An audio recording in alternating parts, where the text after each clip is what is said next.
El video es de una reacción que tuvimos en un directo del canal de CoinBMW. Dale follow en Kick o Twitch para verlo en vivo y no te olvides de suscribirte y darle like. Te saluda Gandalf del Tianguis.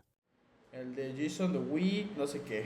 Everything Jason does plays into a bigger performance, a career built on turning himself into different characters online. Sometimes he's a cringy TikToker, others he's an IRL streamer or a musical artist. It feels like every few months, he's onto an entirely new thing. And yet, every time he changes character, the crowd gets bigger. But what if I told you none of it happened by accident? The cringe, the characters, the constant reinventions, all of it was a part of a plan. In truth, it was never about the views or fame. Jason was chasing something else. I gotta be successful quick so that he can live a happier life, and I've never told him that. Okay. For JasonTheWeen, the American dream smelled a lot like acetone. It was the life his parents, immigrants from Vietnam, painstakingly built inside a small nail salon in Fort Worth, Texas. Jason spent plenty of afternoons there, doing homework on the counter with the buzz of nail drills in the background. He was a quiet kid, the kind that got straight A's, won spelling bees, and never really caused any trouble. From elementary school through high school, he mostly flew under the radar. Okay. But he couldn't ignore what he saw at home. His parents were older than everyone else's. They never took a day off, and every dollar they earned came from hunching over a manicure table. Somewhere along the way, he made himself a promise. Retire them. Get mom and dad out of that salon for good. The only problem was he... El sueño de querer retirar a gente, a tus papás, es algo que neta sí afecta. Porque tú los ves chambeando día tras día, gente. Tú ves a tus jefes jalándole, dándole, y la neta... Uno como hijo, cuando neta no tienes no ven ese apoyo, o sea, no les puedes dar de que dinero, no les puedes dar eso, la neta sí pesa, chat, sí pesa un chingo. Yo lo entiendo, o sea, la verdad, chat, yo lo entiendo. He was 15, no license, no job, no way to make real money. Then 2019 rolled around, and a new kind of gold rush showed up on his phone. It started when a company called ByteDance bought this massive but relatively dead app called Musical.ly. They gutted it, rebranded it, and TikTok was released. The app as a whole worked differently than any other social platform. Videos were meant to be short, less than a minute in length, and instead of you, the user, choosing who to follow and what kind of content to see, the algorithm really chooses for you. Within a year of the release, TikTok hit the top of the download charts like a nuke. In the blink of an eye, you had kids like Charli D'Amelio, going from filming TikTok dances in her bedroom with 0 followers, to just a few months later moving to LA, starring in Hulu shows, Super Bowl commercials, signing multi-million-dollar deals with Dunkin', Hollister, and Morphe Cosmetics. And Jason thought, well, why not me? But here's the thing, social media algorithms feed on flair. They boost the stuff that grabs your attention, creates urgency, stirs FOMO. And honestly, Jason didn't have that kind of personality. There wasn't much about him that really created conversations. So what does he do? Well, he became someone else. Now, this kind of seems a lot more like an Internet 101 video than a JasonTheWeen documentary at this point. But pay attention because this all ties in here in a minute. You see, those cringy, over-the-top personalities online aren't anything new. Actually, it goes all the way back to 2009. To iCarly. Hey, it's Fred, I'm gonna be on iCarly! Fred is really one of the OGs of this. It's this annoying, polarizing, eccentric character, which love it or hate it, it stops your scroll. For whatever reason, it makes people comment, share, and talk about it.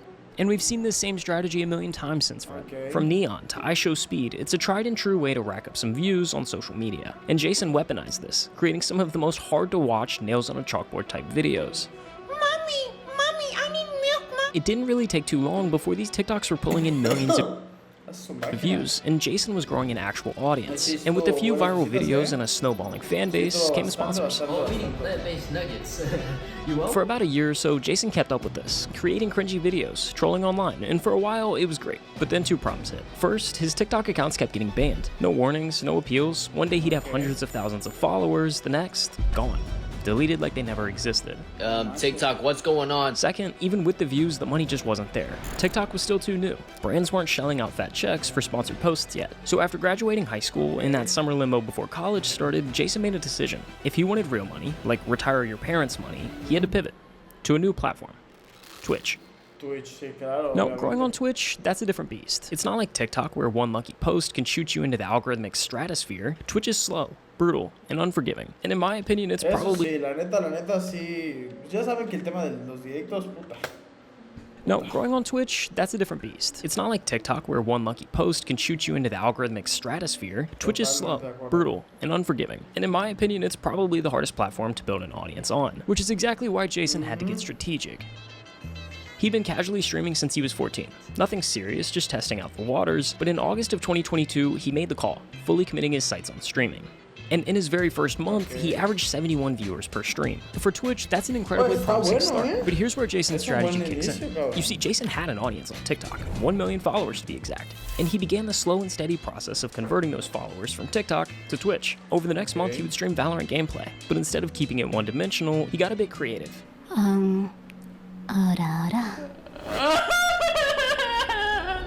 There was this website called ePal, where you could essentially pay girls to No manches, literalmente hizo eso. play video games with you. Weird. Yes, I know. But that was a part of the character, the bit that Jason played. Nah, my pants!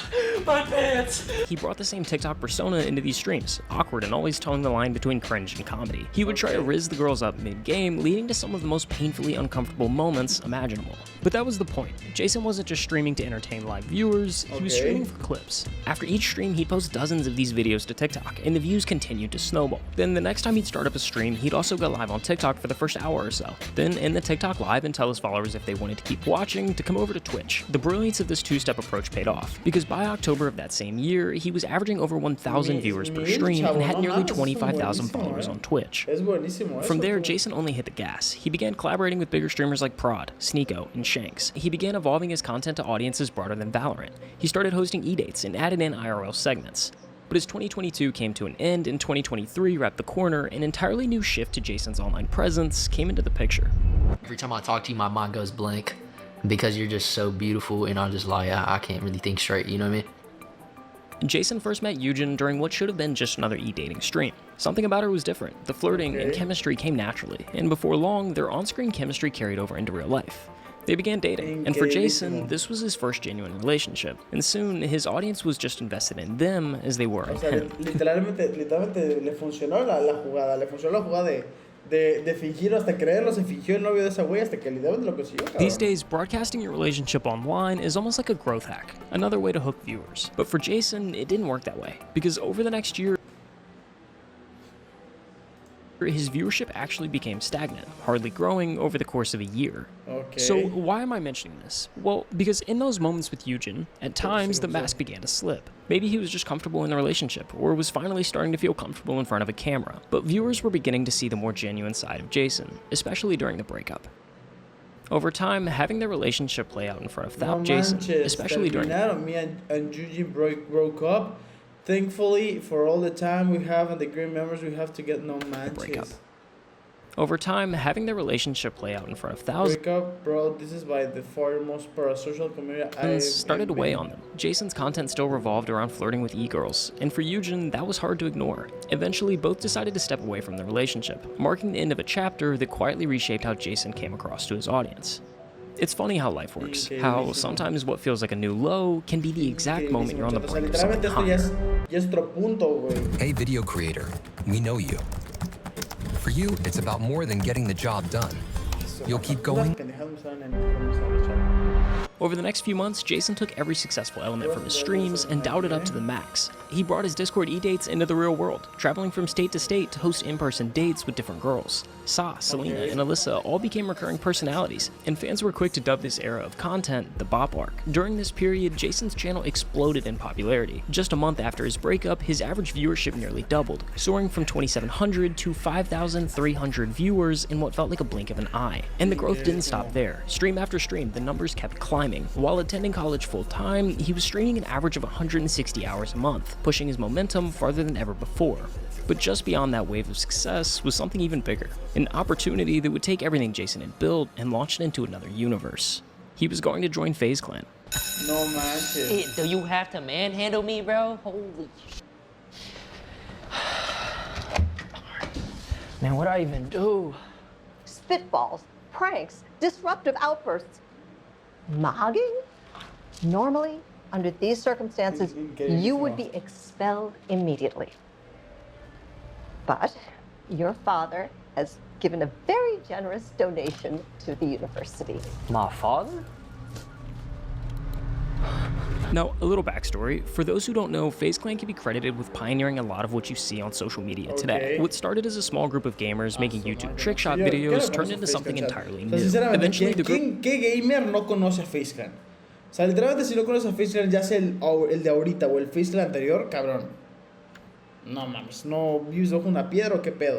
Bought a house in New York and all moved in together, arguably creating the first content house the internet had ever seen. From there, things snowballed. By 2018, FaZe had stepped far beyond gaming. Their roster, icons like FaZe Banks, Temper, Rug, Adapt, Rain, and Apex were everywhere. They landed huge brand deals, made the cover of Sports Illustrated, and even IPO'd at $1 billion valuation. But then the empire cracked. Now, we've got a video up on our channel that breaks down exactly how and why everything fell apart, but here's the short version. The founders had their equity diluted, corporate overvalued the company, put the wrong focus in the wrong places, the content went stale, fans stopped caring, and eventually FaZe went bankrupt. The founders managed to buy the brand back, and in early 2024, they set out to spark a full-scale revival. Step 1, wipe the slate clean. Almost every single talent was dropped and a fresh roster was announced. For OG fans who'd been watching for years, the bar for the new faces of FaZe wasn't just high, it was astronomical. One by one, names were revealed, some familiar veterans and some complete newcomers. And on that shortlist, nestled among a handful of new recruits, was JasonTheWeen. Truth be told, no one believed in the new group. For most fans, this felt like just another lazy, corporate-driven sellout. Exactly the kind of hollow move that had sunk FaZe in the first place. What the f is that sorry-ass new... The downfall of FaZe Clan need to be... new FaZe Clan lineup, man? Who the f are these people? However, almost everyone was completely wrong about the new... Nah, su culo. La neta, esta gente del nuevo FaZe, o sea, tal vez no tengan lo suyo, pero ahora ha traído muchísima atención a FaZe Clan. Within weeks, public opinion began to flip. Clips of new FaZe started flooding TikTok, from trips to Tokyo to month-long subathons, and a steady stream of content both as a group and as individual creators. The momentum was undeniable. That big lazy, bro! Oh! Jason, in particular, was breaking into a whole new tier of mainstream success. In the closing hours of the month-long subathon, y ahorita ya, esa favorita. he hit 100,000 active Twitch subscribers, overtaking streaming heavyweights like Kai Cenat and Jinxie, making him the #2 most subscribed to Twitch streamer in the world. Jason went on to close out the year strong. His average viewership would climb to over 15,000 viewers per stream, a 474% increase from the start of the year. He closed in on 1 million followers on Twitch and even won the 2024 breakout. Que luego a mí me da de ver estas cosas y decir, no mames, cabrón, ya lo quiero, cabrón, lo siento, cabrón, lo presiento, cabrón. O sea, ver ese pinche número, cabrón, ¿dónde está? Así dice, o sea, que aquí, cabrón, que aquí diga CoinBMW y la puta paloma de Twitch y mi cabrón, lo siento, lo presiento, cabrón, lo siento, cabrón. Yo ya lo vi, y no solamente así, lo veo como una M, one fucking M, una M, cabrón, una M con CoinBMW de followers, mira. Ahí estamos, chat. Ahí estaremos, chat. Won the 2024 Breakout Streamer of the Year award. 6 months ago, I finally dropped out of school to pursue streaming. And today I can say it was finally worth it. Breakout Streamer of the Year, let's go! Up to this point, a lot of Jason's success had been built around the persona I've been talking about. The guy who will pull the most over-the-top stunts to rizz up girls, purely to send his chat into chaos. But there's a risk in leaning too heavily on one gimmick to keep people entertained. Take Fred, for example. At first, the high-pitched squeaky voice and hyper-edited ADHD-style videos were hilarious. People couldn't get enough, and it shot him into the spotlight. But over time, the bits started to feel repetitive, predictable, and eventually his audience moved on. At some point, Jason realized this, and decided to make a few changes. But yeah, I don't know if you knew this, but the girl content has been slowing down. Wait, why is the girl content slowing down? Because, you know, I've realized... Jason, girl content? Not happening? I'm not subbing anymore. Wait, so you're quitting girl content? I'm not quitting, I'm just slowing down. I just feel like, you know, it's time to evolve. Heading into 2025, Jason started taking off the mask. Instead of chasing whatever performance would go viral or playing solely to what the chat demanded, he began building streams around what he genuinely wanted to do. The exaggerated persona took a backseat, and his natural self started to come through on stream. Who's your favorite Asian YouTuber? Just say it, bro. Nika Higa. I didn't say it. That's his name. That's his name. With the mask coming off, his content... Nika Higa. I didn't say that's his name. That's his name. With the mask coming off, his content stopped being confined to 4 walls, and the world itself became the stage. In South Korea, he met NewJeans, one of the biggest K-pop girl groups on the planet. From there, he took his journey to England, where things truly snowballed. Within days of landing, Jason was filming with some of the UK's biggest creators, Angry Ginge, Deji, and George Clarkey, before stepping in front of a camera for a Sidemen 20v1 video. Wingardium Pregnoto. You feel that? For any creator, being featured in a Sidemen video is a huge milestone. But the momentum didn't stop there. Just before the shoot, news had broken that he'd joined the cast of Inside, a Netflix reality series created by the Sidemen themselves. And then came the moment that would put him in front of one of the largest audiences of his career, the Sidemen charity match. All 90,000 seats at Wembley sold out. Over 2.7 million tuned in live. The roster included titans like Mr. Beast, Logan Paul, IShowSpeed, and Kai Cenat. And for the first time, Jason wasn't the weird kid trying to make a name for himself on social media. He was one of them. He was now a part of the club he once watched from the outside. He had the numbers, the clout, the collaborations, Wembley Stadium crowds, Netflix credits, his name alongside the biggest creators on the planet. But none of that was the finish line, because long before the Twitch records, FaZe Clan, and charity matches, this all started in a small Texas suburb, with a quiet kid who promised himself one thing: retire mom and dad. My dad sacrificed a lot, my mom sacrificed a lot. Cause I think my dad would always tell me that if he stayed in Vietnam, he could have been like super rich because he had like businesses out there. But he moved there because, you know, he wanted to start a family with my mom and with me. So he kind of put everything onto me. And sometimes I would feel like I need to be successful due to, you know, all my parents' sacrifices. You see, success and sacrifices are like two faces on the same coin, inseparable, each defining the other. One side shapes you into someone capable of winning, while the other validates every hard choice you've made to get there. Think of just about any successful person, not the rare one-hit wonder, but the ones who've truly built something lasting. All of them have paid a steep price, a big chunk of their life traded away in exchange for a shot at the position they're in today. Yeah, I'm an AI, but I'm here to talk apps. Real apps you can build in minutes with Base 44. This finance app solves your... For Jason, sacrifices worn many faces over the years, and since middle school, it's often come in the form of relationships. Honestly, in middle school, they used to call me Chino because I was surrounded by a lot of Mexicans. Okay. So there's not a lot of Asians in my school, so I'd have to, you know, I guess adapt or learn new cultures. So that was also a struggle. Like sometimes I would be scared to speak Vietnamese on the phone because some kids, I knew they would make fun of me, things like that. But in middle school, I'd be like self-conscious. Yeah. Like, and I'd sometimes want to be like, I guess not want to be a different race, but like, dress. I'd dress a certain way. I'd do my hair a certain way. Things like that. And you mentioned that your dad had like left behind a lot of stuff to come here. Were you born there or born here? Born here. And you mentioned that like there was some amount of like pressure that you were feeling. Yeah. So I'm getting the sense of you of like the clock is kind of ticking. I'm also getting the sense that your parents like sacrificed and you're like an only child. So it's kind of like, you know, you get one shot, right? And so kind of like it has to count. Like everything's on your shoulders. Yeah. So when you tell your parents, like, let's say, like, I'm going to pretend to be you for a second, okay? Let's do a little bit of role play. You okay with that?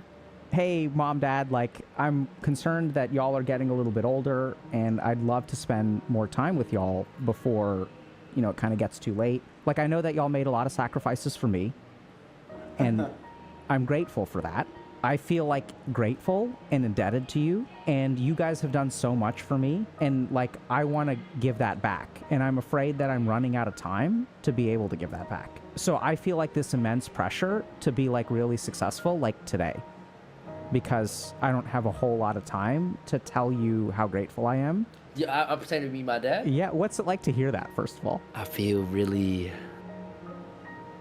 emotional, feel like damn, I should tell him that. I want him to know that this is why I'm doing this. Since blowing up over the past couple of years, he kept that promise in motion. He's bought his parents new cars, surprised them with $10,000, and is now on the path to fully retiring them. For Jason, making content is about giving back to the people who've been in his corner since the start, not personal success or to stroke his own ego. Last year, he became Twitch's #1 most subscribed Asian creator, but instead of keeping the spotlight all to himself, he used his platform to highlight other Asian creators and musicians. Ever since JasonTheWeen has taken his next level, he's putting a lot of Asian people on for real. In doing so, he's become more than just a streamer. He's become someone Asian kids growing up in America can look up to, someone who proved you can be yourself and still win. And he's done it without bending to the old pressure to fit in. The very things he once tried to hide are now the things he stands out for. Jason's only 21, but his story's already proof enough. In the end, every sacrifice, every late night, every hard choice was worth it.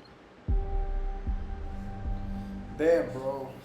Eso fue un muy buen video. Eso fue un muy buen fucking video.